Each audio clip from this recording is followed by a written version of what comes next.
ఈ ఏకాదశికే ఇంకా 3 పేర్లు ఉన్నాయి. ఎందుకు ఇది ఇంత ప్రత్యేకత ఈ ఏకాదశి అంటే, దీన్ని స్వర్గ ఏకాదశి అని, అలాగే ముక్కోటి ఏకాదశి అని, అదే విధంగా వైకుంఠ ఏకాదశి అని పిలుస్తారు. స్వర్గ ఏకాదశి అని ఎందుకంటారయ్యా అంటే, మహానుభావులు ఎంతటి మహానుభావుడైనా ఏదో ఒక రోజు ఈ ఉపాధిని, ఈ శరీరాన్ని వదిలిపెట్టక తప్పదు.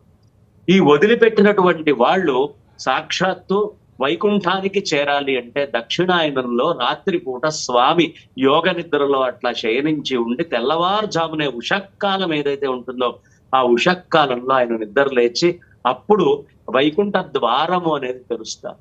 ఈ వైకుంఠ ద్వారాన్ని తెరిచేటటువంటి రోజు ఈ రోజు కాబట్టి దీనిని వైకుంఠ ఏకాదశి అని పిలవడము ఒక విశేషమైనటువంటి స్వర్గ ఏకాదశి. ఇవాళ రోజున ఎవరెవరైతే ఉత్తర ద్వారం నుంచి అంటే జ్ఞానముతో పరమాత్మ యొక్క దర్శనం చేస్తారో